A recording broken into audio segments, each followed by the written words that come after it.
Louvado seja nosso Senhor Jesus Cristo. Para sempre seja louvado. Vamos continuar então essa nossa segunda noite do cerco de Jericó, com o nosso clamor: Senhor, que eu veja de novo. Vamos clamar isso? Senhor, que eu veja de novo. Esse é o clamor do coração a Deus, mas é também a vontade de Deus que nós voltemos a enxergar. Quando ele disse para Bartimeu: o que queres que eu te faça? Bartimeu falou: que eu veja. Eu quero ver. O Senhor então diz para ele: então veja. E os seus olhos abriram. E Deus quer de fato que nós enxergamos, mas não só numa visão física, mas sobretudo visão espiritual. Fala comigo, visão espiritual. E como anda então? Já falamos ontem, né? Daquela visão de Paulo, de Bartimeu. Vamos falar da visão espiritual. Como anda a nossa visão espiritual? Será que eu tenho visto de maneira saudável? Ou tenho sido míope? Ou tenho sido cego? Talvez eu não estou enxergando como Deus quer que eu enxergue a partir da vida espiritual. Nós não podemos nunca esquecer que a forma com que o nosso organismo vê é assim, né? A figura, ela é projetada lá no fundo do olho. E aí sim é que vem a imagem. Primeiro há uma luz que bate lá no fundo. E aí sim é que é projetada a imagem para a gente enxergar. Isso tudo muito rápido. Ou seja, a gente enxerga não é de fora para dentro, é de dentro para fora. Assim como é a visão espiritual. Até porque nós já aprendemos aqui, e aprendemos com a fé católica, que nós somos primeiro espirituais. Espírito, alma e corpo. Lembra do retiro, restauração da alma? Eu sou um espírito, que tem uma alma e mora no corpo. Então nós concluímos que nós somos espirituais. Eu não tenho uma alma, no sentido de físico. Eu tenho um corpo. Eu sou uma alma que tem um espírito, que sou espiritual. Então eu sou um espírito, eu sou alma e moro num corpo. Então isso é muito importante. Agora, a minha vida tem que ser a partir da visão espiritual. E se espiritualmente eu já entendi, pela fé, pela catequese, pela evangelização, pelo batismo, que eu sou filho de Deus, o que você é mesmo? Então eu tenho que enxergar a partir de Deus. A visão espiritual é a partir da palavra. Se eu não consigo ver, é porque está alguma coisa errada. Lembra do episódio do capítulo 6, do segundo livro de Reis? Vocês lembram disso? A casa de Eliseu está cercada pelo exército da Síria. A casa de Eliseu está cercada por uma numerosa multidão de soldados da Síria. Segundo livro de Reis, capítulo 6. E ali o que acontece? Hora que Giese, o servo de Eliseu, abre a casa de manhã, diz a Bíblia, logo pela manhã, ele vê a casa cercada de assírios, que foram lá para quê? Para que foram lá? Para matar Eliseu. Por que foram matar Eliseu? Por algo muito simples. Presta atenção, como é simples. O rei da Síria estava muito revoltado, estava despeitado, porque toda a estratégia de guerra que ele ia fazer para atacar Israel, Israel já sabia e estava pronto para receber eles. Então ele estava completamente com raiva.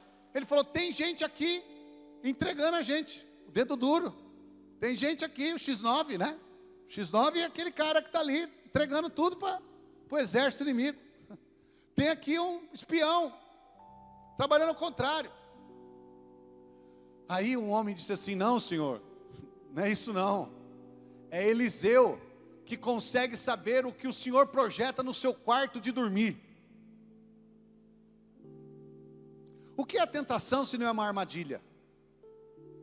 E veja que o homem de Deus é capaz de saber o que o inimigo, o adversário, vai fazer para ele. Aí ele se prepara, se arma. Se ele já sabe onde está o bote, ele já sabe onde está o bote. Ele já sabe onde está o bote. Tinha um pregador lá, amigo nosso do Paraná, que é uma sumidade. Então, às vezes ele estava no retiro e vinha alguém falar para ele assim: você não quer comer alguma coisa? Ele falava: não, estou de jejum. E às vezes ele não queria falar que estava de jejum, para não, né, aquela coisa que tinha: não quero falar, não quero quero ficar... Então às vezes ele não falava. Então ele falava assim, não quero não, depois eu como. E aí beleza, o pessoal já imaginava. Quem é espiritual já falava, acho que ele está de jejum, não vamos insistir. Aí teve uma vez que a gente estava junto, numa missão, e aí ele sentou na cozinha para conversar com a gente. E aí alguém chegou para ele e falou assim, come alguma coisa. Ele falou assim, não, obrigado. A mesma pessoa voltou daqui 5 minutos e falou assim, mas você precisa comer, você tem que comer. Ele falou assim, não, tranquilo, está tudo bem, depois eu vou comer. A pessoa falou assim, não, você vai comer. E preparou um prato e trouxe para ele. Ele olhou para ela e falou assim, você está aí, né? O diabo, você está aí, né? A mulher falou assim, tô. Falou, não, a senhora não, ele. Quando você tem visão espiritual, você percebe quando, né? Você já sabe, antecipadamente. Ó, isso é coisa aqui do diabo. Isso aqui é de Deus, isso aqui é do homem, isso aqui é do diabo. Porque às vezes o homem ele é, né, educado, gentil, quer que come. Mas o homem, a ação do homem vai até um certo ponto. O diabo ele é insistente, ele é tentador, ele é sedutor. Ele quer até que você caia. Até onde o diabo vai? Até você cair. Se você não caiu ainda, ele não vai parar. E depois que você caiu, aí ele quer que você fique caído, ele quer pisotear você, e ele quer que você fique lá. Até onde o homem vai? O homem tem um limite. Mas o diabo quer ver você no chão. E às vezes ele usa. Tem gente que tem medo de falar isso, né? Nossa, você não pode falar isso, isso é complicado. Às vezes ele usa de gente. Você duvida disso? Que ele pode usar de uma pessoa para tentar você? Mas isso é muito perigoso você falar isso, porque, coitado da pessoa, infelizmente isso acontece. Às vezes ele usa de alguém para tentar alguém. E aí você tem que perceber, Eliseu, ele tinha tanta visão espiritual, que ele sabia por onde o rei vinha atacar, com quantos vinha, que hora vinha e qual era a estratégia da guerra. Ele se armava todo, se preparava e deixava tudo pronto, e Israel sempre vencia a guerra. E o rei começou a ficar encabulado, falou, alguém está dedando nossa estratégia. Aí o soldado falou, não, é Eliseu. Bom, tem gente que está ouvindo isso aqui, porque tem gente que é uma coisa, uma desgraça de incrédulo, né? A pessoa tem uma desgraça de incredulidade dentro dela, que ela está ouvindo isso, está falando assim, será? Isso aí, isso é coisa de filme. Se você não acredita, irmão, isso é problema seu. Nem de quem está pregando, nem de Deus, nem da Bíblia, nem de Eliseu. Isso é um problema seu. Tem gente que é tão... Mas tem uma desgraça, de uma incredulidade, que no meio da pregação atrapalha nós. Eu tenho que parar a pregação para exortar você, só você. Para você começar a acreditar que Deus é poderoso para fazer. Deus é poderoso para fazer. Duvida de mim, mas não duvida de Deus não. E Deus falava para Eliseu o que o rei ia fazer no seu quarto de dormir. Aí o rei falou assim, então vai lá e mata Eliseu, ué. Se é ele o negócio, mata ele. Mata. E foram para matar o Eliseu. Olha que tremendo isso. Olha que Giese abre a casa, fala assim, meu senhor, nossa casa está cercada. Acabou, nós vamos morrer. Tem um monte contra 2, porque lá na casa só tinha o Eliseu e tinha ele. Eliseu olha para ele e fala assim, calma, fica tranquilo. Mas como pode uma pessoa ficar tranquila num cenário desse? Eu quero perguntar uma coisa para você. Já te pediram para ficar tranquilo no momento em que não dá para ficar tranquilo? E aí você estava nervoso e agora você ficou mais ainda com uma pessoa pedindo para você ficar tranquilo. Você sabe que na Pastoral da Saúde, eu já fui da Pastoral da Saúde, viu gente? É maravilhoso ser da Pastoral da Saúde. Sabe o que o padre pedia para nós? Padre Cláudio, falecido, já está lá no céu. Ele é vicentino. Ele falava assim, vai na porta do centro cirúrgico e fala para as pessoas que estão lá assim, ó, fica tranquila. Menino, dá para escrever um livro do xingamento que eu já ouvi, dos desesperos. Teve uma vez que tinha um homem, ele estava com o cigarro na boca, lá fora, ele não estava na porta do centro cirúrgico. Ele estava lá fora, com o cigarro na boca e outro aceso na mão. Estava tranquilo ou não? Ele estava com o cigarro na boca e outro aqui. A hora que eu vi a cena, eu falei assim para a Rose, que era a pessoa que fazia parte comigo, falei, ó, vão lá falar com ele, que ele está perturbado. Se já não tiver endemoniado, né? Vamos lá falar com o homem. Falei assim, senhor, o senhor percebeu que o senhor está com 2 cigarros? Calma. Aí ele falou, calma, aquela palavra, né? Meu filho está lá dentro. E eles não me deixam, não vem notícia. Já faz muitas horas que ele está lá. Às vezes nem fazia tantas horas assim. Mas é que quem está no olho do furacão, parece terrível, né? Eu sei que não é fácil. Geralmente as pessoas falavam assim para mim: você já esteve com alguém lá dentro fazendo cirurgia? Eu tinha que falar já. Aí a pessoa dava uma acalmada, né? Porque a pessoa às vezes fala assim com a gente: é que você não sabe. Você não sabe. E quando a pessoa fala assim, eu imagino, imagina nada. Você não sabe. A pessoa está perturbada. Ela só olha para a sua dor. Ela só olha para a desgraça. Ela só olha para o problema. Ela só olha para a impossibilidade. E nessa hora a gente tem que ajudar a pessoa a elevar a visão. E a primeira coisa que a gente tem que fazer, quando uma pessoa quer elevar a visão da gente, é fazer o que ela está vendo. E nessa hora Eliseu fala para Giese: tranquilizai-vos. Os que estão conosco são mais numerosos dos que estão com eles. Posso falar uma coisa para você? Geralmente quem tem visão espiritual parece uma pessoa insana, lunática e meio louca. Parece que ele está assim, está à beira de ser internado. Você pode perceber. Quando uma pessoa tem visão espiritual, olha como que ele parece um insano. Ele fala para Giese, tem 500 homens lá fora, ele fala para Giese: os que estão conosco são mais numerosos que estão com eles. E eles estão em 2. Né? Eles estão em 2. Aí Giese fica louco, mas Giese fica louco com Eliseu e fica louco com os homens lá também. Agora foi ao quadrado a loucura dele. Então ele não enxerga, ele não consegue ver. Aí Giese fala assim: eu não estou vendo. Como assim? Os que estão conosco são mais numerosos que estão com ele. Aí Eliseu põe a mão na cabeça de Giese e faz a seguinte oração, está lá na Bíblia: Senhor, abre os olhos do teu servo para que ele veja. Isso mostra o quanto Eliseu estava tranquilo. Porque se ele não estivesse tranquilo, ele falava: abre os olhos desse infeliz, inútil, que não serve para nada, que está comigo há tantos anos e ainda não aprendeu. Mas Eliseu está tranquilo. Um homem cercado para morrer, ele fala: Senhor, abre os olhos do vosso servo para que ele veja. Naquela hora, os olhos de Giese se abriram. Diz a Bíblia que ele viu carros, cavaleiros de fogo, ele viu o céu, ele viu o exército de anjos. E aí ele viu o que Eliseu estava falando. Ele teve uma visão espiritual. O homem que só olha para a terra, só olha para o problema, só olha para as angústias, só olha para o impossível, certamente ele vai sucumbir. Ele não vai aguentar. Porque ele vai estar cercado de ocasiões em que ele vai se sentir inferior, menos, impossibilitado, às vezes impotente. Ele está na porta do centro cirúrgico, está na beira de um caixão. Interessante Jesus falar para a mulher de Naim, né? O que ele fala para a viúva de Naim, que o filho está no esquife mesmo, que vai ser enterrado? Por que choras? Até parece que Jesus, parece que ele é meio voado assim, né? A mulher é viúva, o filho está morto. E Jesus pergunta: por que choras? Uma pessoa com aquela tolerância zero, você conhece gente de tolerância zero? Ia falar assim: por nada, estou chorando porque enfiei o dedo no zóio. Só porque eu quis chorar. Estou lascada 7 vezes. E você me pergunta por que eu estou chorando? Mas Jesus tem a visão espiritual, sim ou não?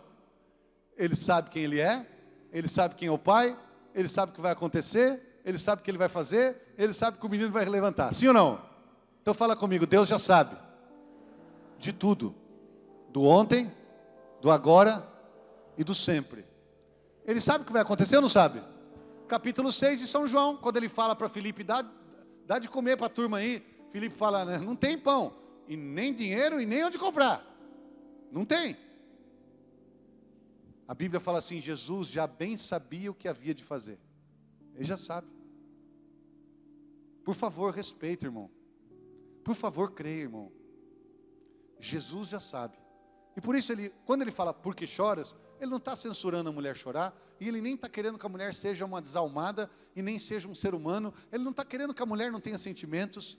Ele só está dizendo para a mulher: eu estou aqui. Eu sou Deus. Eu estou vendo. Teu filho vai viver. Ele já está projetando a mulher lá na frente, na vitória. Amém? Lembra do oficial do rei, capítulo 4 de João?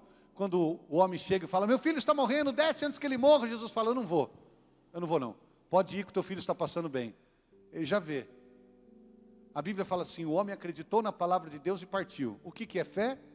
É andar na visão? Não, é andar na promessa, é andar na palavra. O que é visão? É ver as coisas, é ver a palavra, a promessa. Ontem eu disse isso, tem muita gente que não estava ontem aqui. Pela fé nós reconhecemos que o que se vê origina-se do que não se vê. E naquela hora, Eliseu tem uma visão espiritual. E ele vê o céu, o exército, e não tem medo do que está ao seu redor. O homem que tem visão espiritual, ele não deixa de ser carnal, nem de ser humano. Então ele sente medo, ele sente dor, ele sente tristeza, ele chora, mas ele vê. O mais importante não é o que eu sinto, é o que eu vejo. Porque o que eu sinto é vulnerável, muda muito. Mas o que eu vejo é o que é. Você precisa entender isso. Você precisa levar a sua fé, elevar a sua fé a isso.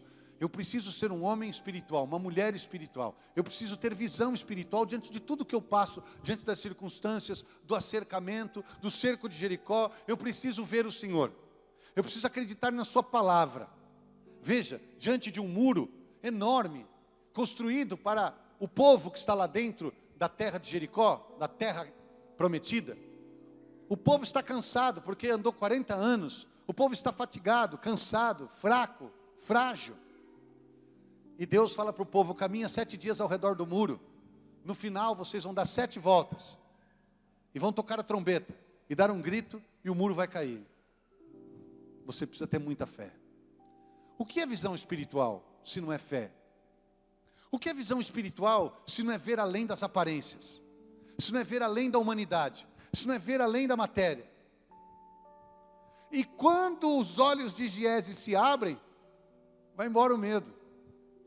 Quando os olhos de Giese se abrem na oração de Eliseu, vai embora a insegurança, vai embora a insensatez, a tolice, vai embora o pânico, porque ele tem uma visão espiritual. Desculpa dizer isso, e eu não estou falando isso menosprezando a sua dor, nem mesmo aquilo que você passa. Mas quando uma pessoa está deprimida, qual é a tendência? Ela fechar os olhos espirituais e ver só sua realidade humana. Só a dor, só a tristeza, só o chão, só o buraco. Ela cessa de ver, ela está cega. Assim como Giese começa no desespero, no pânico. Veja, eu não estou menosprezando a sua dor e nem dizendo que é frescura e nem qualquer coisa. Eu sei o que é depressão porque eu convivo com alguém assim. Eu vivo com alguém assim. Eu tenho alguém assim na minha família. Vocês já sabem da história da minha mãe aqui. Já contei muitas vezes. Mas quando uma pessoa, mesmo no estado de buraco, de depressão, eleva a sua visão, aí muda. Veja, por exemplo, Estevão. É conhecido, o primeiro mártir da Igreja Católica, um dos 7 diáconos escolhido no Concílio de Jerusalém, no capítulo 6 de Atos dos Apóstolos. Então, ele é um diácono. Ele está pregando a palavra de Deus. Naquele momento, os judeus acham a sua pregação, sua doutrina pesada. Mexe com eles. E aí eles tomam a decisão, mata ele. Vão buscar uma autorização, Saulo autoriza para que ele seja apedrejado. Aí começa o ataque. E ele está morrendo por quê mesmo? Porque cometeu um crime? Porque está falando a verdade. Naquele momento a pedra tem uma dor pior, não tem? Quando alguém te taca uma pedra, já dói. Mas quando essa pedra é injusta, dói mais ainda. Tem a dor da pedra, mas tem a dor da injustiça. Tem muita gente que está me ouvindo aqui agora, até em casa, que você sofreu, né? Você sofreu. Mas se o sofrimento tem um peso de injustiça, ele sofre, dói mais ainda. Dói mais ainda. Por isso que as pessoas falam assim, né? Perder alguém sempre é doído, né? Sempre é doído. Um dia uma pessoa falou assim para mim, Rodrigo, você ficou viúvo, eu sei que dói muito, mas pior é ser traído pela mulher. Eu falei assim, irmão, não vamos comparar a dor não, porque ser viúvo é muito triste. Ele falou, eu sei, mas a dor de perder, quando é uma injustiça, ela me traiu com outro homem, foi embora com ele. Então isso dói mais, porque pelo menos você sabe onde sua mulher está. E eu que nem sei, nem com quem e nem onde. Aí eu fiquei meio quieto na hora. Aí fui até para casa e falei, Jesus, obrigado, porque eu sei onde minha mulher está. E com quem está. Obrigado. Porque deve ser uma dor muito triste não ter a mulher. Não ter a mulher é triste, mas não ter, dessa forma, é a dor do não ter e a dor da injustiça. Vocês estão entendendo o que eu estou falando? É uma dor maior ainda. É igual uma mãe que perde o seu filho que foi assassinado, não é assim? Perdeu o filho já é doído. Ainda mataram o filho dela, injustamente, sem ele merecer. Então tem aquele peso da injustiça. Então dói mais ainda. Então Estevão está ali, sendo apedrejado injustamente. E naquela hora, olha a visão espiritual. Atenção que é a visão espiritual. Vocês vão entender agora o que é a visão espiritual. Ele está sentindo a pedrada. Está vendo quem está atacando.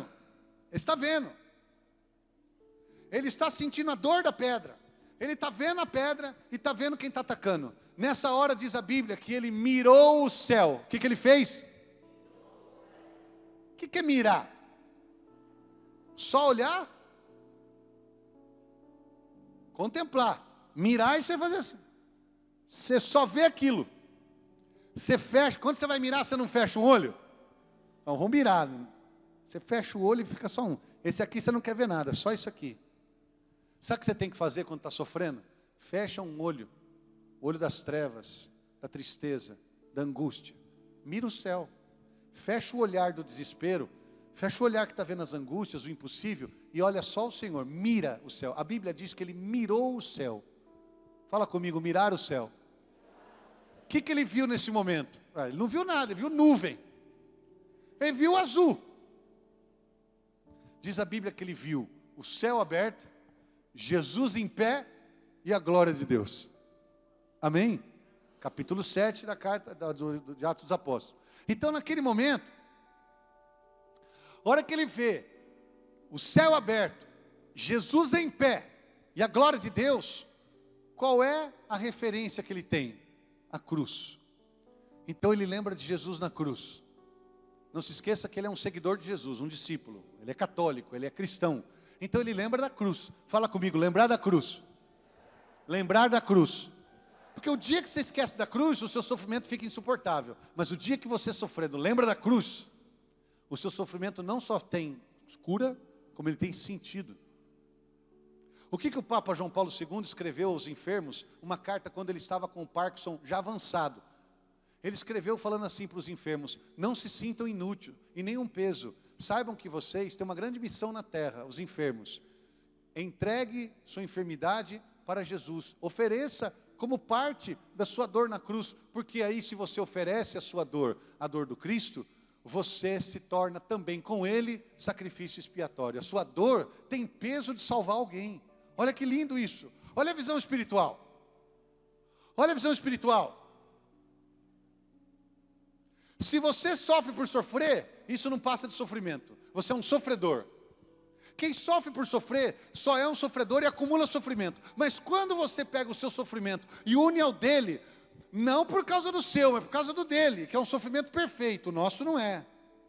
Quando você une o seu pequeno sofrimento ao grande dele, o seu sofrimento faz parte da cruz e ele se torna também, com ele, sacrifício expiatório. O que é que a gente ouve o padre dizer na doxologia da oração eucarística? Por Cristo, com Cristo e em Cristo. Nós estamos sendo elevados pelo padre, que é o sacerdote, junto com o Senhor. Estamos com ele, por ele e nele. E o padre apresenta o Cristo conosco. O Cristo é ofertado ao Pai com as nossas alegrias. Daqui a pouco tem ofertório. O que a gente faz no ofertório? Oferta. O Padre Luiz sempre fala, eu acho bonito isso, estenda a mão para o altar, oferta. Oferta o dinheiro, oferta o pão, o vinho, oferta a sua vida, seu sofrimento. Fala: Senhor, eu estou sofrendo, estou caluniado, estou injustiçado. Eu estou passando por um momento em que eu não estou entendendo nada, mas eu ofereço tudo isso a Ti, no Teu altar, na Tua dor, para que a minha dor encontre sentido. Então aí você não é um sofredor, você é um vencedor. Aí você encontra na cruz a vitória que ela te proporciona. A cruz me proporciona a vitória. Então eu uno minha dor à do Cristo. Fala comigo: Senhor Jesus, nesta missa, eu quero unir a minha dor à tua dor. Por isso, minha gente, não tem sacrifício maior. E quando eu falo isso, não estou desprezando os outros sacrifícios. O jejum é um pequeno sacrifício? É. Mas quando você fica sem comer só, muita gente faz jejum, sabia? Muita gente. Tem o tal do jejum intermitente, que faz parte de uma dieta, de um programa de emagrecimento. Mas fazer jejum por jejum, vale nada.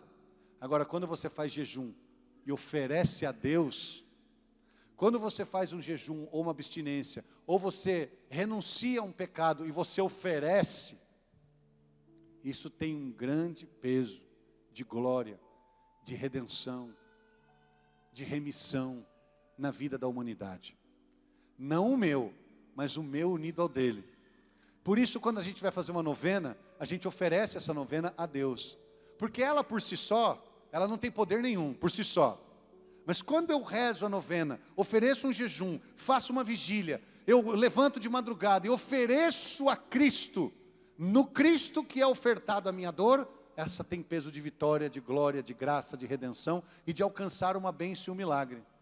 Por isso que Jesus fala, tudo que vocês pedirem em meu nome será dado. É por Ele. Nele habita toda a plenitude da vida, diz a carta de São Paulo aos Colossenses 1,15. Ele é a imagem do Deus invisível. Aprove fazer a Deus habitar nele toda a plenitude da vida. A carta de São Paulo aos Efésios 1,3. Bendito seja Deus, Pai de nosso Senhor Jesus Cristo, que do alto do céu nos abençoou nele, para nos dar a posse de toda a bênção espiritual. Então por isso você reza em nome dele, oferece para ele, jejua com ele, você sofre com ele. Seja o jejum, seja um sofrimento, seja uma vigília, uma adoração, uma oferta que você faz material, é nele. E por causa dele, essa oferta, essa novena, esse jejum, ele tem peso de glória, de milagre, de graça, de redenção. É por isso que eu e você temos que fazer esse esforço. E aí, essa visão espiritual amplia. Quando Eliseu fala, Senhor, abre os olhos desse filho para que ele veja. Naquela hora, abre os olhos de Giese e ele vê o céu. Ele vê carros, carruagens de fogo, cavaleiros, anjos, arcanjos, querubins, serafins. E ele fica corajoso. E ele fica alegre. Ele fala, meu Deus, cadê essa turma que eu não via? Onde está esse povo? Eles estão ao nosso redor. Você não está sozinho. Escuta o que Deus está falando para você. Os que estão a teu favor são mais numerosos do que estão contra você. Presta atenção no que Judas Macabeus fala na grande guerra dos Macabeus contra os tiranos. Presta atenção. Ele fala, é fácil para Deus fazer um punhado de gente ser respeitado por muitos, porque a vitória de um povo não depende do número de homens, mas da força que desce do céu. O céu inteiro está a seu favor. Amém? Por isso que Paulo fala ele escreve aos romanos. O que é carta de São Paulo aos romanos? É aos cristãos que moram em Roma, que têm que enfrentar o Império Romano. Veja isso, imperadores. E o que Paulo escreve para os poucos cristãos de Roma? Que tem um decreto, que se eles forem cristãos, eles morrem. Sim ou não? Ele fala, se Deus é por nós, percebe aí a visão espiritual. Eu fico imaginando uma pequena comunidade em Roma de cristãos, bem pequenininha, com medo de falar que é cristão, escondida, rezando debaixo das cavernas, das catacumbas, com medo de aparecer, medo de ser morto. E aí Paulo escreve uma cartinha para eles, falando, gente, quem nos separará do amor de Cristo? A morte, a nudez, a peste, a perseguição? A morte? Em todas essas coisas somos mais que vencedores. Somos entregues à morte todos os dias por causa de Jesus, ele fala. Mas se Deus é por nós, quem será contra nós?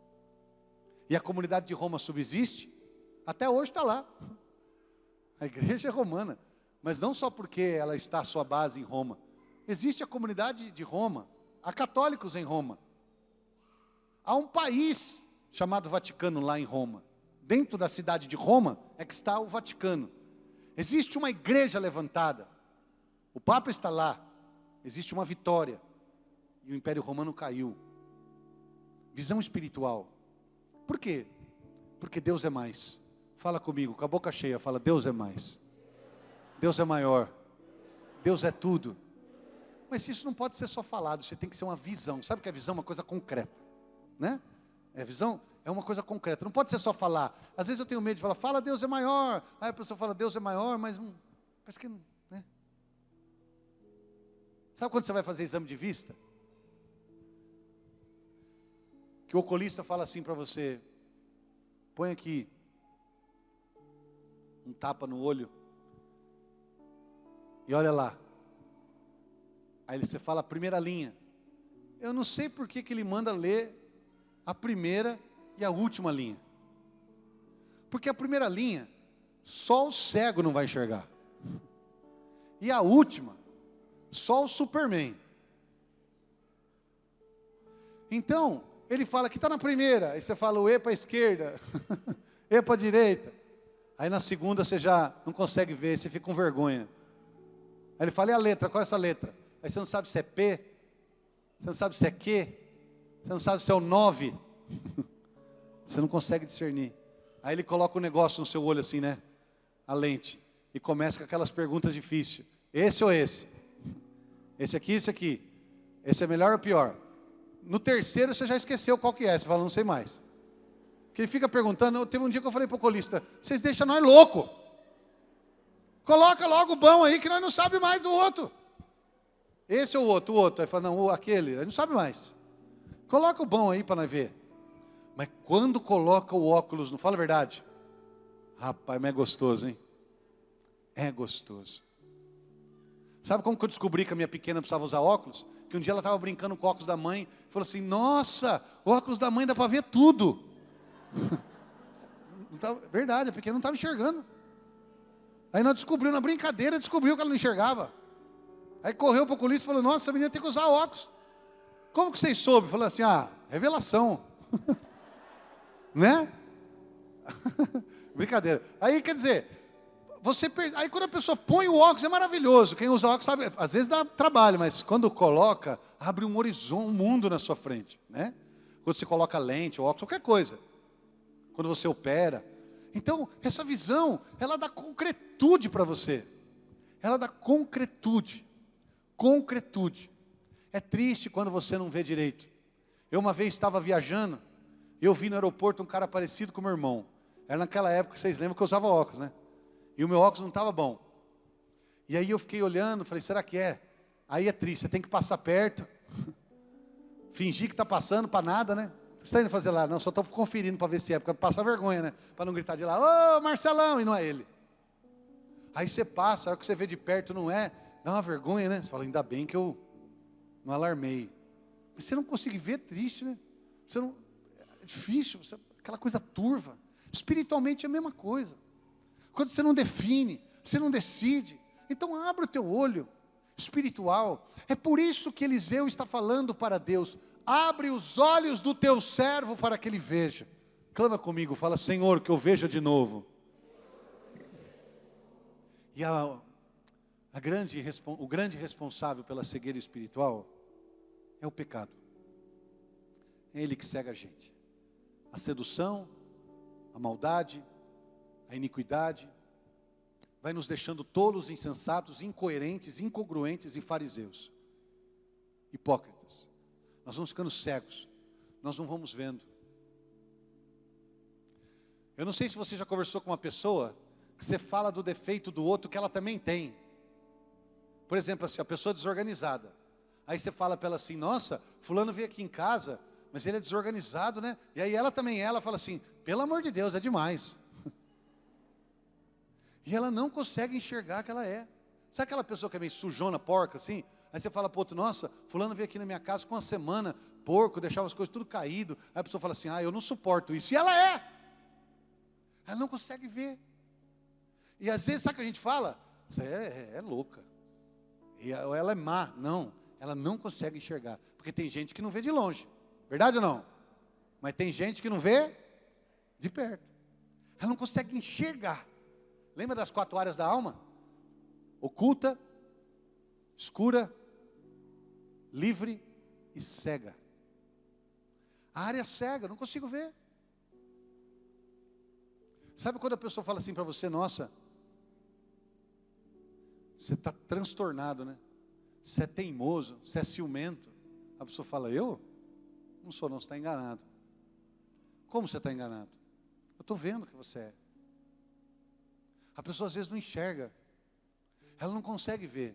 Por isso marido e mulher têm que ser amigo um do outro. Não para apontar o erro, mas para mostrar.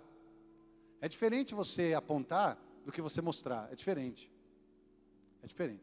É diferente quando você chama o seu marido, reza com ele, e no quinto mistério, você começa a conversar com ele e fala, então eu tenho uma coisa para te falar. É isso aqui. Agora, o marido aponta lá na porta, com a cabeça cheia de problema. Aí você já fala para ele, daquele jeito, com aquele tom de voz ardido, com aquele tom de crítica, de querendo que ele suma do planeta. Aí fica difícil, irmão. E vice-versa também os maridos para as esposas. Assim com seu filho, assim com sua filha. Sabe como que Natan fez Davi enxergar? Davi pecou, fez o pecado do adultério e depois do homicídio. Ele praticou os dois pecados. No mesmo pecado, ele foi adúltero e homicida. Aí um dia Natan chegou na casa dele e falou assim, Davi, o profeta, ó que sabedoria, ó que forma de abrir os olhos espirituais. Davi, tem um homem no seu reino, o rei Davi, tem um homem no seu reino, que ele tem 1000 ovelhas. E você acredita que ele poderia pegar uma dessas ovelhas e ter para ele, ou matar, ou tosquiar, fazer o que ele quiser, fazer um churrasco. Ele quis a ovelha do homem vizinho que só tinha uma ovelha, Davi. E ele matou, Davi, a ovelha do homem. Ele matou o homem para ter a ovelha dele. Você acredita, Davi? Davi falou, diga-me quem é esse homem para que eu o mate. Davi estava cego ou não? Hã?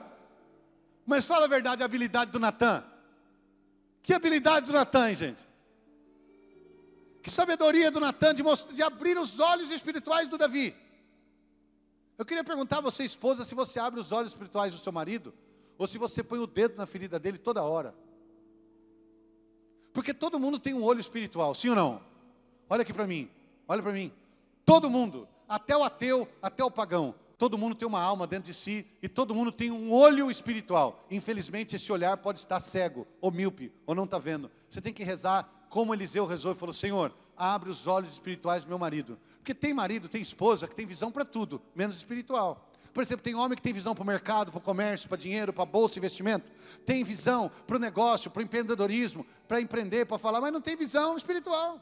Não tem. Não tem. Esses dias eu estava assistindo um jogo com a minha esposa na televisão, e eu estava vendo lá o esquema do jogo e tal, os times jogar. A minha esposa falou assim, nossa, que cabelo feio desse técnico. Eu falei, você está de palhaçada que você está vendo o cabelo do técnico. Eu estou morrendo aqui que o meu time está perdendo. Olha lá o zagueiro correndo errado. Ela falou assim, não, eu estou vendo o cabelo, estou vendo... É outra visão, não é verdade ou não? É outra visão. Às vezes o homem ele tem visão para tudo. Aí eu comecei a olhar o cabelo do técnico, era feio mesmo. Tudo assim, sem corte. Foi capricho, irmão, quando sair de casa, né? Só para falar para você, então até de brincadeira, o quanto é sério isso. Às vezes o homem tem visão para tudo, mas não tem espiritual. Então reza para o teu marido, ou para tua esposa, ou para o teu filho, fala, Deus, abre os olhos espirituais dele. Porque olha que abre o olho espiritual, aí muda tudo. E pode ser que o teu marido, a tua esposa, aí você fala, Rodrigo, você está dando desculpa para o pecado dele, para o crime que ele cometeu. Não, não. Olha Davi, o rei Davi. Pode ser que o seu marido e sua esposa, seu filho, seu pai, sua mãe, esteja cego espiritualmente. Paulo fala o seguinte na carta aos Coríntios, se o nosso evangelho está ainda encoberto, está encoberto para aqueles cujo príncipe deste mundo obcecou a tal ponto deles não conseguirem ver. Ó, está escrito na Bíblia. Pode ser que nossa família tenha alguém lá que esteja cego. E a gente às vezes em vez de querer rezar, abrir os olhos, ou mostrar, revelar, a gente está querendo só cutucar. Sabe aquela pessoa que não sabe falar o idioma do país que ele está? Por exemplo, ele vai lá para os Estados Unidos, vai. E ele está falando em português, ninguém está entendendo o que ele está falando. Aí ele começa a falar em português, só que devagar. Sabe? Então ele fala para a pessoa assim, eu vim aqui passar férias, o cara fala assim, não entendi. Ele fala, vim aqui passar férias. Não, fala a verdade, é um energúmeno mesmo. Porque ele não sabe inglês nem rápido nem devagar. Ele não sabe português. Não adianta você falar nem rápido nem devagar. Tem gente que acha que vai mostrar para o outro a custo de falar mais forte, gritando, ou mais... Não. Quem não vê, não vê. Quem não sabe, não sabe. Você tem que saber mostrar. Que nem fez Natan. Sabe o que Jesus fazia? Contava uma parábola. Aí você vai falar assim, não tem paciência não, conta a parábola. Natan fala ao Davi, tem um homem no seu reino.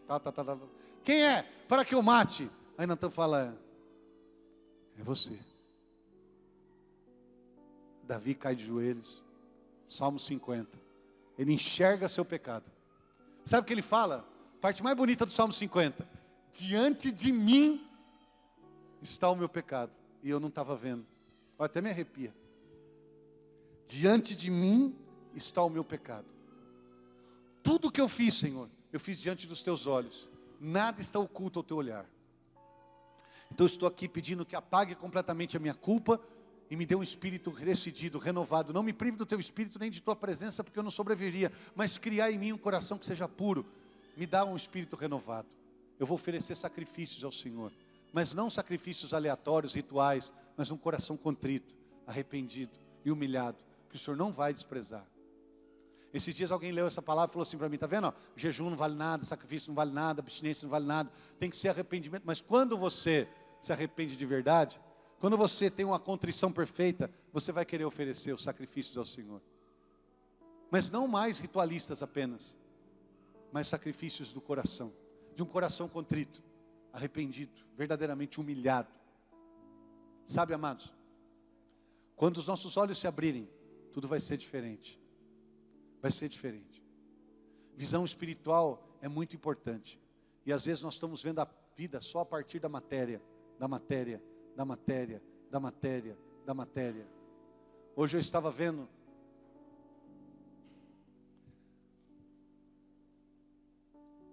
algo muito profundo, que às vezes a gente não para pensar. Paulo está conversando com Cláudio, o imperador, né? O apóstolo Paulo preso. Presta atenção, apóstolo Paulo preso. E Cláudio, imperador de Roma, o homem mais poderoso do mundo naquele momento. E Cláudio vai conversar com ele na prisão. Aí Cláudio fala para ele, que esse Deus que você busca, esse Jesus, que você está se sujeitando a estar preso por causa dele. E Paulo vai falar o que mesmo? Isso é no filme, tá? Do Paulo Apóstolo. Olha que bonito. Paulo fala para ele, sabe aquele oceano, aquele mar, que você já navegou, velejou? Ele falou, sei. Então, sabe quando o homem passa a mão, olha que lindo isso, olha a visão espiritual, ó. Sabe quando você passa a mão na água e traz um pouco de água para si? Sabe? A água começa a correr pelo dedo. Vai tentando ver a visão, olha aqui, vai tentando ver. Você pega um pouco daquela água do mar e traz na mão até você, e aquela água vai vazando pelos dedos, pelos dedos, pelos dedos. Paulo fala para ele, essa é a vida do homem. Desde o nascer até o morrer, a vida dele é como a água que você traz na mão. E você luta por ela, briga por ela, você vai atrás dela, você se desfaz por ela, você briga com pessoas, tudo para que essa água não saia pelos dedos, mas não tem jeito, ela vai sair, até ela esvair a última gota, aí você morre.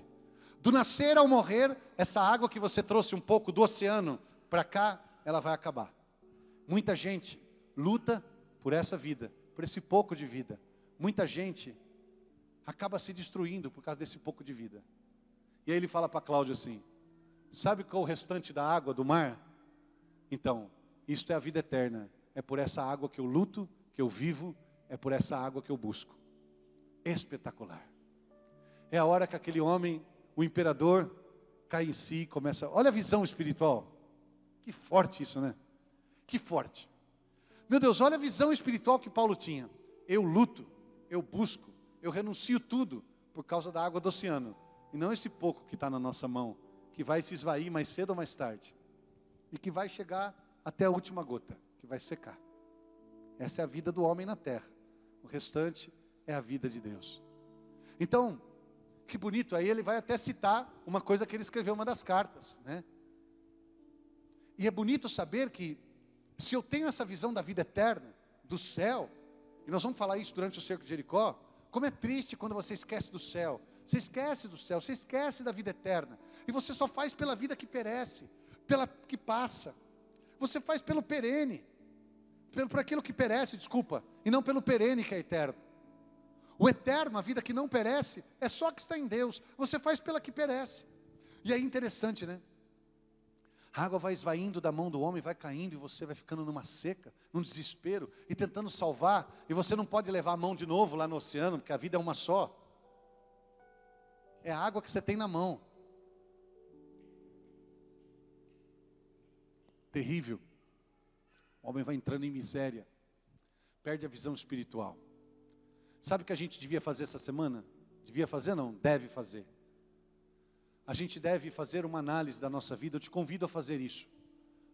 E a você colocar quais são os valores da tua vida que estão no topo da tua vida. Não é o que você gostaria que estivesse no topo, nem que você sonharia, nem o que deveria, o que realmente está. Porque posso falar uma coisa para você? Se o que está no topo é o prazer, você vai fazer de tudo para alcançar isso. Mesmo que isso significa abandonar a esposa, marido, trair pessoas, machucar pessoas, largar, se arruinar, largar a igreja, Deus, o evangelho. O que está no topo da tua vida como valores, como busca, você vai fazer isso. Nem que isso custe a sua própria vida. Se é a riqueza, o ouro, você vai fazer isso. Se é o poder, você vai fazer isso. Eu já disse isso aqui uma vez, vou repetir, que eu ouvi de um exorcista, que o diabo mais gosta é poder. É isso que ele sempre lutou. E é por isso que ele quer que o homem deseje mais do que qualquer outro pecado, o desejo pelo poder. E a gente está vendo como os nossos políticos, infelizmente, estão contaminados, estão sendo enganados, estão sendo iludidos com a busca do poder. As pessoas querem poder. Homens, às vezes, que eu fico pensando que já estão com 70, 80 anos, não falando que está no fim da vida, não, mas já está senhor, já está na melhor idade, já está ali, senhor, idoso. Está querendo o que, gente, essa pessoa? Ainda quer o poder. Percebe como é uma coisa diabólica? É diabólica. É diabólica. Sabe quantos anos Moisés tinha quando entregou o poder a Josué? 120. Deus falou para ele, você vai ficar aqui. Agora Moisés, coisa segue daqui. Acho que ele falou assim, graças a Deus. Graças a Deus. Josué.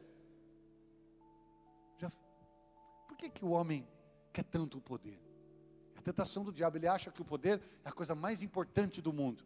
Não, não é. Na verdade, nem é poder isso é escravidão, porque todo poder, força e grandeza pertence só a Deus. Só Deus pode. Só Deus é grande. Só Deus é tudo. Então, nesse momento, gente, o homem vai descobrir que quando ele consegue alcançar um certo poder, ele vai perceber que o poder esmaga, porque é cabeça de ouro, peito de prata, perna de bronze, mas os pés é de barro, são de barro. O poder, ele cai, porque a estrutura humana não consegue sustentar o poder. Deus é poderoso, sim ou não? Mas mais do que isso, ele é o poder, então ele consegue sustentar o seu poder. O homem não. Então a gente vê aí os líderes, não só líderes políticos, agora os religiosos também, líderes católicos, homens que estão à frente do povo, buscando poder. Poder, ele quer condição. É verdade, isso acontece. E aí o povo que sofre. O povo sofre.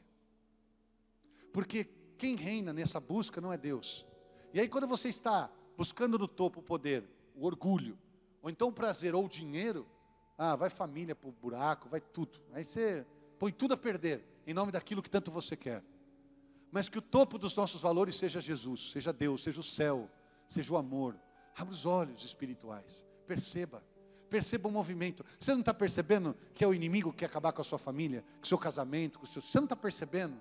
Você não está percebendo que o inimigo está te seduzindo? Você não está percebendo? Esses dias eu falei para uma mãe, que eu estava falando com ela e tal, estava o pai chegando aqui perto, na igreja, né? Aí daqui a pouco veio o filho, uma mecha no cabelo assim, uma mancha colorida no cabelo, menino. Quantos anos tem? 9. Ele queria fazer, eu deixei. Não tem nada demais, né? Também uma mancha no cabelo. Falei, para que fez isso aí? O que está por trás disso? Não é nada. Não tem visão espiritual. Não imagina. Mas não tem nenhum crime nisso. Ainda a pessoa, olha como que a pessoa é irônica. Olha como que ela é. Mas vai falar que ele vai para o inferno por causa disso. Tem coisas muito piores do que isso. Sabe a vontade que dá? De apertar a mão da pessoa, vai com Deus. Nem apertar, dá só um soquinho assim. Vai com Deus. Segue. Então vai nessa aí. Engraçado, né? Por que essas deturpações? Porque o que está por trás disso? Uma pessoa, né, fala, menino, quer fazer um negócio colorido aqui no meio. Bom, já que é para fazer, então, para ser touca do palhaço, faz tudo. Então você fica percebendo que engraçado que parece que nós somos fundamentalistas, radicalistas, e nós é que somos xiitas, né? A gente é que está, não, onde já se viu? Olha, esse radicalismo vai dar em nada não, hein? Você fica aí muito radical, não, isso não, isso aí só precisa ter discernimento, e precisa ser sensato, só isso. A sensatez. Eu digo para esse filho, por que você quer isso? Por que alguém quereria isso? Em quem você viu isso? Por que você quer fazer isso? E você tem dinheiro para pagar isso? Perguntas difíceis para o menino responder de 9 anos. Certamente ele ia dizer assim, não precisa mais não. Não precisa mais não.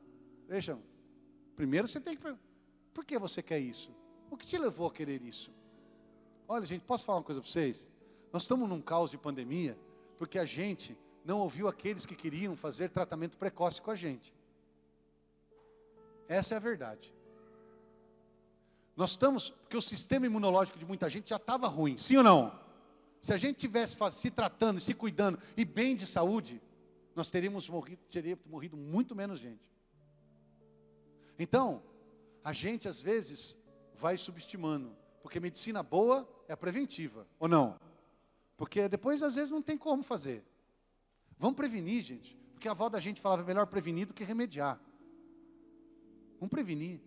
Aí, só quem atende as pessoas sou eu, né? Depois o padre. Aí chega aqui, num jeito que não tem mal o que fazer, cara. Não tem mal o que fazer. Igual aquele jovem que nós atendemos aquele dia aqui. Não tem mal o que fazer, cara. Perdido.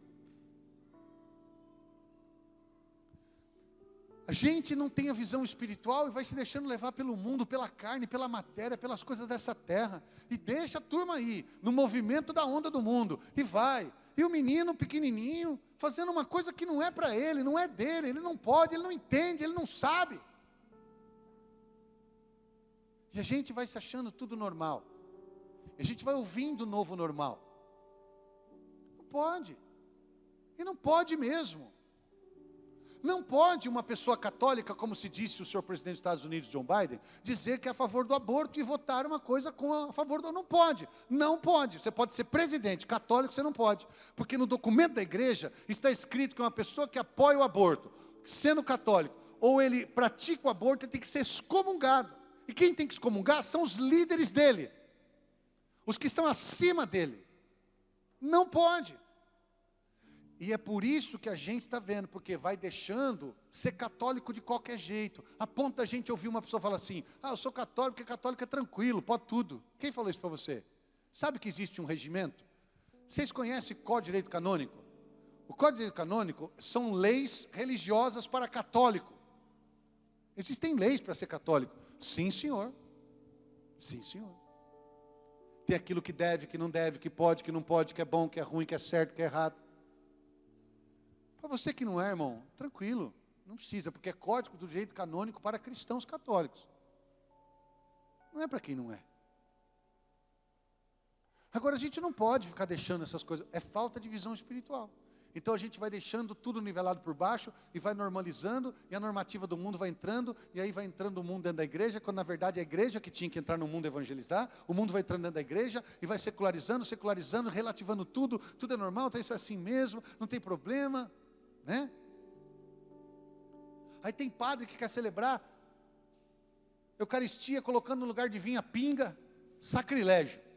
Aí você fala, não tem, tem. Não pode, porque o Código de Direito Canônico especifica o que é que tem que ser usado. Não pode, não pode. Então aí a pessoa vai relativizando tudo, e aí fica tudo aquele negócio, né, no mesmo, está tudo igual. É igual a gente fala aqui no Brasil, a gente tem um ditado que fala assim, isso aqui é igual ao outro, não, tudo igual é olho de japonês. Não fala assim? Igual é um caminhão cheio de japonês. Eu já fui 15 vezes para o Japão, durante 15 anos seguidos. Não é verdade. Eu não achei um japonês igual. Até o japonês gêmeos que eu conversei não era igual. Não é verdade. Os olhos japoneses é diferente. Os japoneses são diferentes. É que a gente faz uma doutrina para acreditar que é. E não é. Na verdade, não é.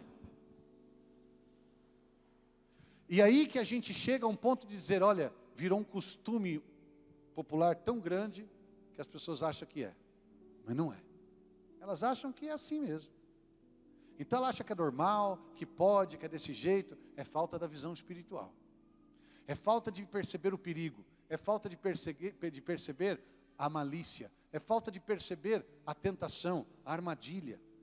E só para a gente concluir essa segunda noite, é muito importante você saber que você veio hoje aqui, para a gente, no clamor do cerco de Jericó, Senhor, que eu veja de novo, a gente entender que a gente precisa abrir os olhos espirituais, para ver as armadilhas, para ver as obras de Deus, para ver também as ações do mal, para ver as tentações, para ver as muralhas, mas para ver também a obra do Senhor, para ver a grandeza de Deus, para enxergar a sua graça, para enxergar a resposta, a luz no fundo do túnel. Amém? Falamos de uma parte, falamos da outra também. Quero convidar você a ficar em pé então. Fique em pé nesse momento. E eu quero convidar você, numa dinâmica rapidinha, a fechar os seus olhos. Vai ficar tudo escuro. Feche os olhos, vai ficar tudo escuro. Feche os olhos. Eu quero nesse momento, como se você, assim, não está vendo nada, né? Você não está vendo nada. Eu fiz uma música uma vez, que se chama Mostra-me Tua Glória. Essa canção, ela fala exatamente isso. Eu tirei essa música dessa passagem do Eliseu. Ela fala assim: abre, Senhor, os meus olhos com o seu poder. Abre, Senhor, os seus olhos com o seu poder. Abre, Senhor, para que eu veja o que a carne não é capaz de ver. Sei que são muitos que vêm contra mim. Eu sei. Sei que são muitos que vêm contra mim. Sei que existe um cerco ao meu redor, querendo causar sofrimento e dor. Mas o Senhor é por mim. E o céu inteiro está a meu favor. Eu só quero que você feche os olhos, por favor. E tudo que você está passando, tudo que você está vivendo, sofrimento, dores, tenta acompanhar a pregação, tenta fazer assim uma pequena recapitulação da pregação. E perceba que eu falei de ver as obras de Deus, de enxergar a saída, de enxergar o milagre, de enxergar a bênção, mas também de enxergar as armadilhas, de enxergar a ação do mal. Olhos espirituais. Marido e mulher, presta atenção. Presta atenção. Marido e mulher, abre os olhos espirituais de vocês, para vocês poderem enxergar a beleza que existe no matrimônio, no casamento, no sacramento. Mas também abre os olhos para vocês verem as armadilhas. Abre os olhos para você ver as armadilhas. Abre, Senhor, os meus olhos com o seu poder, para que eu veja o que a carne não é capaz de ver. Sei que são muitos que vêm contra mim, querendo causar sofrimento e dor, mas o Senhor é por mim, e o céu inteiro está em meu favor. Mostra-me tua glória, vem me dar vitória, derrama o seu poder e faz acontecer um milagre aqui.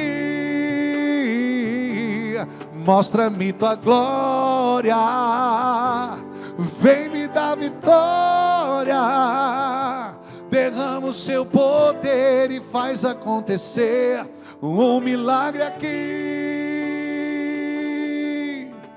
Eu quero que você levante os seus braços para os céus e que você peça agora nesse momento, com o coração cheio de vida, de fé e de esperança. Fala: Senhor, abre os meus olhos, abre a minha visão espiritual, e não só a minha, mas também a do marido, da esposa, do filho, da filha, do pai, da mãe. Abra a visão espiritual, por favor. Abra a visão espiritual, por favor, por favor. Abre, Senhor, os meus olhos. Fala para Ele, fala: Senhor, eu quero ver uma visão espiritual viva, ativa, verdadeira, profunda, ampla. Abre, Senhor, os meus olhos. Abre, Senhor, os meus olhos. Eu quero ver, Senhor, como Giese viu. Eu quero ver o céu. Eu quero ver a tua ação. Eu quero ver como Eliseu via. Eu quero ver como Giese viu. Eu quero ver como Estevão viu. O céu aberto, a glória de Deus, Jesus em pé. Eu quero, Senhor. Abre os meus olhos. Abre os meus olhos, Senhor, com o seu poder. Eu preciso desta graça, Senhor. Vai clamando, Senhor. Abre os olhos do meu marido, da minha esposa, do meu pai, da minha mãe, do meu irmão, da minha irmã, daquele pessoa que trabalha comigo. Abre, Senhor. Abre, Senhor. Eu preciso, Deus.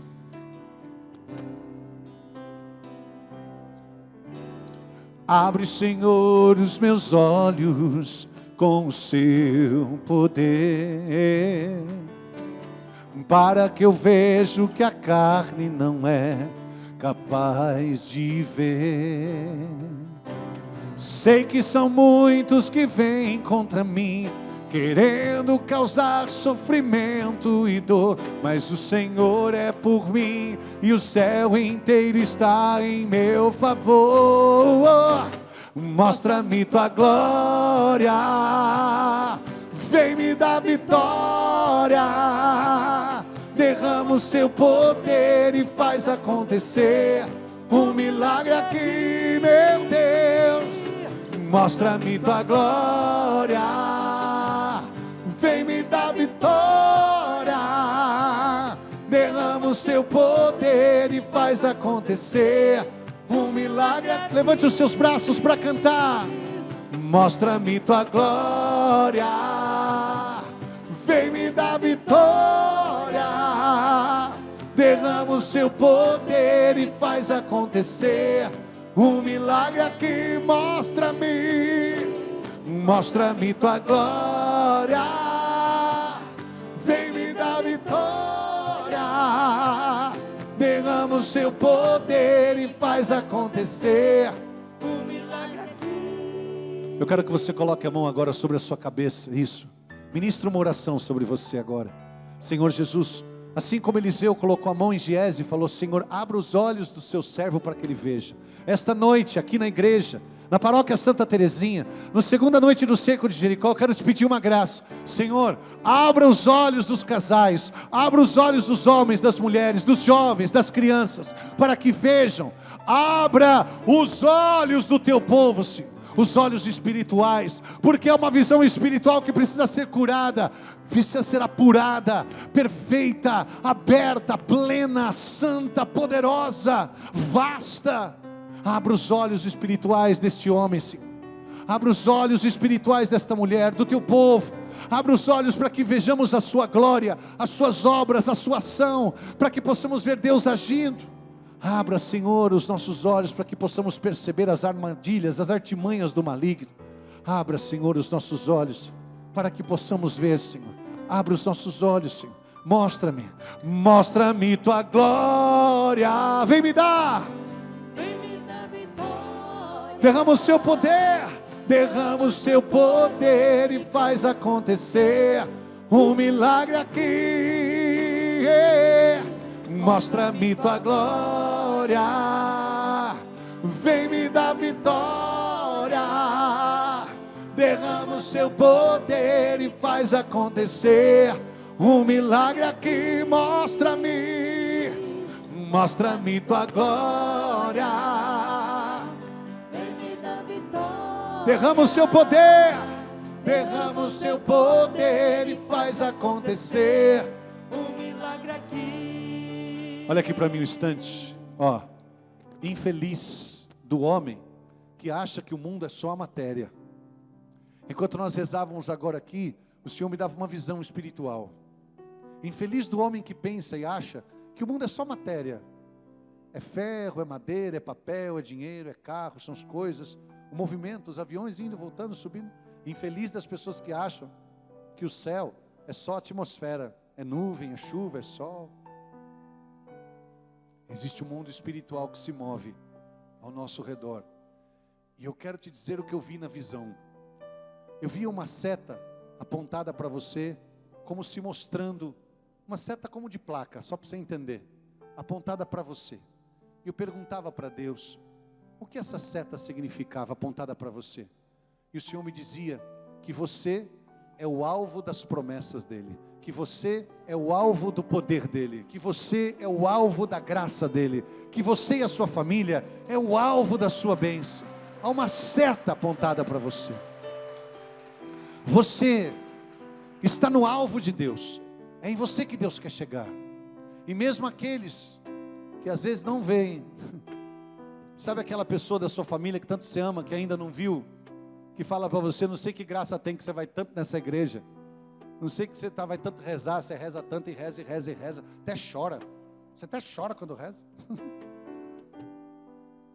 Eu quero te dizer uma boa notícia, há uma seta apontada para essa pessoa e Deus vai chegar nele em nome de Jesus. Há uma seta apontada para essa pessoa, e você não pode desistir de rezar, você não pode desistir do teu marido, da tua esposa, você não pode desistir porque há um propósito de Deus a respeito dessa pessoa. Tomara mesmo que nesse cerco de Jericó, tomara, em nome de Jesus, tomara que Deus abra os olhos espirituais da nossa família, tomara que Deus abra os olhos espirituais daqueles que estão se perdendo e não estão vendo, que Deus abra os olhos espirituais da nossa vida, e por favor, nós aqui, abra os olhos espirituais, e percepção, cuidado, enxergue a obra de Deus, mas por favor enxergue as armadilhas que o inimigo quer te prejudicar, quer te dar uma rasteira. Perceba que o mundo não é só isso que está acontecendo aqui não, indicações, bolsas, valores, e países, e reuniões, e reunião de G10 e de G8, e reunião climática, e reunião de ações, e reuniões de medidas. Há um céu sobre nós, e se lá na reunião do céu, Deus já decidiu que você vai ser salvo e abençoado, você vai ser em nome de Jesus. Quando Deus quer, pode o inferno inteiro não querer, o que Deus quer é o que vai prevalecer em nome de Jesus, amém? É o que vai prevalecer. Então levante os seus braços, para cantar, mostra-me tua glória, vem me dar vitória, derrama o seu poder e faz acontecer um milagre aqui, mostra-me tua glória, vem me dar vitória, derrama o seu poder e faz acontecer um milagre aqui.